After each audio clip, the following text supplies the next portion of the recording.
In terms of sheer scale and brutality, very few moments in human history can match what happened in the 100 days between April and June 1994. Across the landlocked African nation of Rwanda, even the lowest estimates say at least 500,000 people were killed during the Rwandan genocide. Official government figures go over 1 million. Either way, the truth is the same. This was violence on a level that almost doesn't feel real. Ethnic tension didn't boil over slowly. It flipped into mass murder at a speed that, honestly, even the Nazis didn't manage to replicate.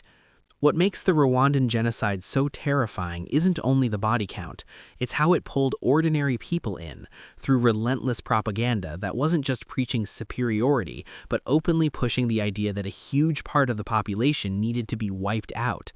This is one of the darkest stories on record, and its roots stretch back through the disaster of colonialism, and even further. Because this wasn't a story of two groups that suddenly appeared and instantly hated each other. It's a story of two groups who lived side by side for centuries, and over time, power shifted back and forth, along with the idea of who was superior and who was supposed to serve. The first known settlers in what is now Rwanda were the Twa, an indigenous pygmy hunter-gatherer group who settled the region sometime between 8,000 and 3,000 BC. The Twa still exist in Rwanda today, but the genocide was framed mainly around two later groups, Hutu and Tutsi, who arrived much later, sometime between roughly 700 BC and 1580 AD. It's not even fully clear how racially distinct Hutu and Tutsi were in the beginning. Some argue the difference looked more like a caste system. Tutsi were more often cattle herders, Hutu more often farmers, and at that stage there wasn't yet the kind of bitter hatred that would eventually explode at the end of the 20th century. Over time, clans grew, kingdoms formed, and by 1700, the region was made up of 8 different kingdoms, eventually merging into the single kingdom of Rwanda in the mid-18th century under a Tutsi king. From that point on, the divide sharpened. The Hutu were the majority, the Tutsi were the minority, but the Tutsi were often far more powerful and held many of the most prestigious roles in government and the military. That pre-colonial reality matters, because even though Germany and then Belgium inflamed the situation to deadly extremes, the lines did not begin with Europeans. They existed before. Colonialism simply took them and weaponized them. At the Berlin Conference of 1884, when European powers casually carved Africa up like a map on a table, Rwanda was placed under German control. The new rulers heavily favored the Tutsi minority for administrative roles, claiming racial superiority, and the Rwandan king at the time wasn't exactly resisting. He was willing to work with the Germans and use their military power when it suited him. Near the end of World War I, Belgium took control of Rwanda and introduced something even harsher, a rigid system of racial segregation. People were required to carry identity cards stating whether they were Hutu, Tutsi, or Twa. Jobs, privileges, access, again and again, these were handed overwhelmingly to the Tutsi minority. Long before 1994, the resentment was being planted, watered, and grown. By the 1950s, Rwanda was changing. The anger among Hutu, who were told explicitly and constantly that they were inferior, started rising. A Hutu emancipation movement gained momentum. More Hutu began appearing in the educated elite and even within the Catholic clergy. But when you consider the decades, and depending on how far back you go, centuries of subjugation, the pressure was enormous. One of the major sparks of what became known as the Rwandan Revolution was the attack on a Hutu politician, Dominique Mbonyumutwa, on November 1, 1959. He survived and later became Rwanda's first interim president after independence, but rumors that he had been killed set off violence. Attacks erupted from both sides, while the Belgian authorities were either unwilling or unable to stop it. Elections in 1960 returned an overwhelming Hutu majority. The king was deposed and forced out. In 1962, Rwanda gained independence, but violence did not stop. By the 1980s, as many as 300,000 Tutsi had fled the country. And those exiles didn't disappear. By the 1980s and early 1990s, many began organizing their return under the banner of the Rwandan Progress Front. Military clashes followed. The RFP was pushed back at times. Inside Rwanda, distrust of Tutsi intensified into a movement known as Hutu Power, a brutally racist campaign, the kind of propaganda a certain mustached man from Austria would have been proud of. A document known as the Hutu Ten Commandments pushed the idea of total Hutu supremacy and demanded segregation. Rwanda was coming full circle. Those once treated as lesser were now being taught to see the Tutsi as the enemy that must be eliminated. The powder keg wasn't just smoldering anymore, it was waiting for a match. It's hard to pinpoint exactly where the genocide began, because hate had existed for a long time. But stepping from hate into actively promoting the extermination of an entire people is a different level of evil, and that step was being prepared for years. As early as 1990, huge quantities of machetes, razor blades, saws, and scissors were imported into Rwanda and distributed under the cover of a civil defense network. Militias formed and expanded rapidly, most notably the Interahamwe, those who stand together, and the Impuzamugambi, those who have the same goal. The army expanded too, bringing in masses of poorly trained, over-eager recruits, many deeply soaked in Hutu Power ideology. Propaganda wasn't subtle. One of the clearest examples was the radio station RTLM, Radio Television Libre de Mille Collines, which broadcast from July 9, 1993 to July 31, 1994. On the surface, it looked like a normal station: music, talk, jokes, political rants, but it had one constant theme, day after day, night after night: anti-Tutsi propaganda, often calling Tutsi cockroaches. And then the match struck. On April 6, 1994, the plane carrying Rwanda's Hutu president, Juvenal Habyarimana, was shot down as it approached Kigali. The RPF was quickly blamed, but the truth remains debated. Some point to the RPF and Paul Kagame, others to Hutu extremists who wanted exactly what followed. Within hours, moderate Hutu leaders, people who might have stabilized the country, were assassinated.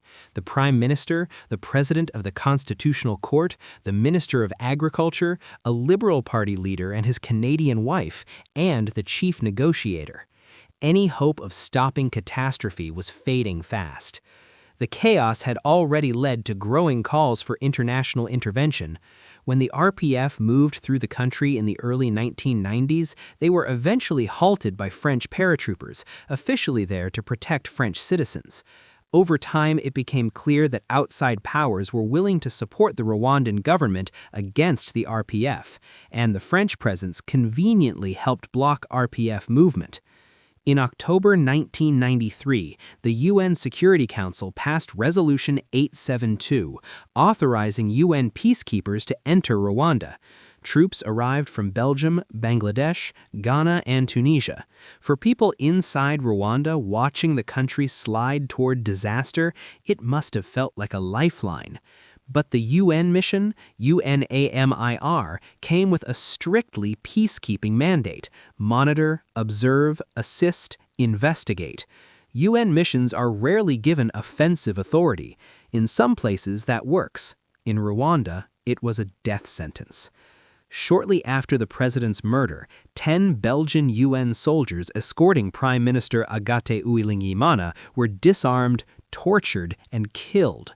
What began the next day, April 7, 1994, is often described as the most intense genocide of the 20th century when you measure deaths against time, and it was carried out with sickening organization. Overnight, checkpoints appeared in Kigali and elsewhere. Soldiers and militias demanded identity cards, the cards that literally labeled your group. If you were identified as Tutsi, you were often killed on the spot, your body dragged into roadside ditches.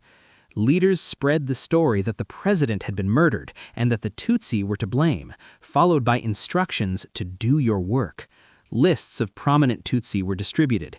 People on those lists were hunted down and killed along with their families. And it didn't stay targeted for long. The net widened almost immediately. In rural areas where soldiers or militias weren't always present, orders were passed from the government to local leaders, who then pushed the responsibility onto ordinary civilians. Years of ideological conditioning made it brutally easy to turn neighbors against neighbors. Refuse to participate, and you might be labeled a Tutsi sympathizer and killed yourself. What happened over the next 100 days is almost impossible to absorb. Somewhere between 500,000 and 1.1 million people were killed, mostly Tutsi, but also including roughly 30% of the Twa population. When reports began reaching the outside world, many simply couldn't believe it. Both the scale and the coordination felt unreal. The genocide wasn't just mass killing, it was extermination. One of the first clear proofs came on April 9th, when 110 Tutsi, including children, were murdered at the Gikondo Mission Church. Polish priests were present, along with 2 unarmed Polish UN observers who witnessed the massacre carried out by around 100 militiamen.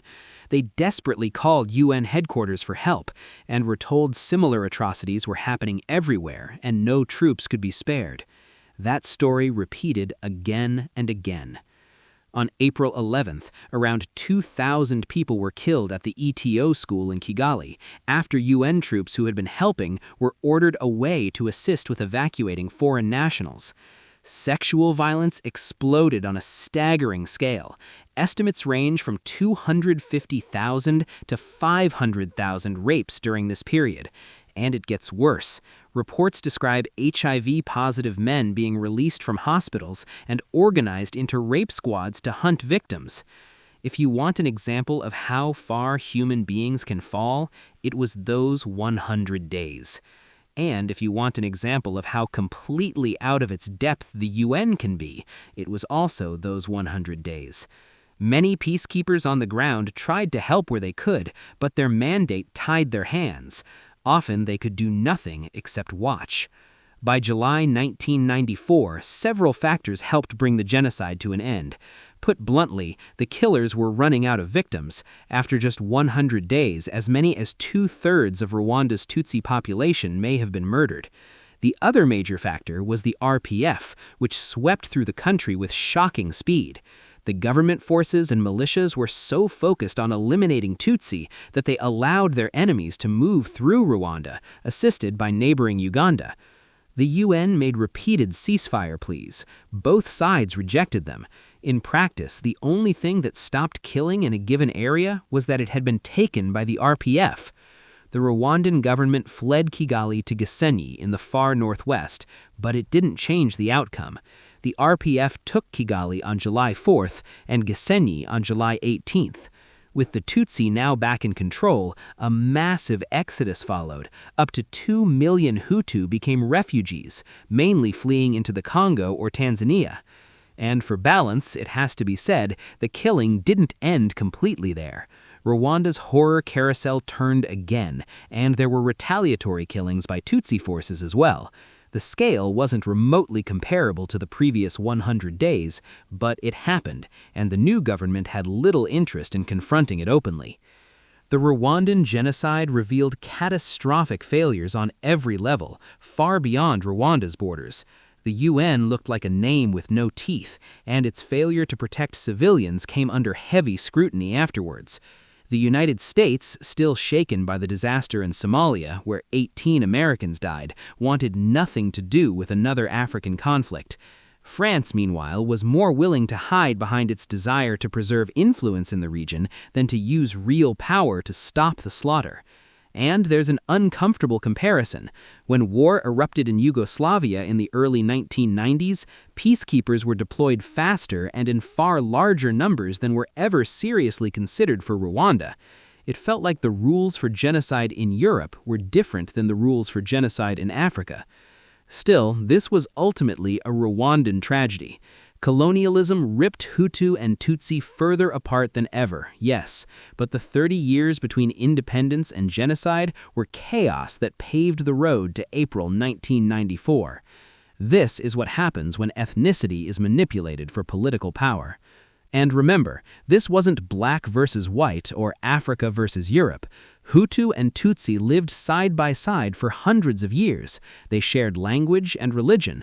Aside from a few claimed features, it could be difficult to tell them apart. Yet, at different moments, leaders on both sides were willing to stoke fear of the other until it exploded into one of the worst genocides since World War II. Thank you so much for watching. If you like this video, feel free to share, like, and subscribe.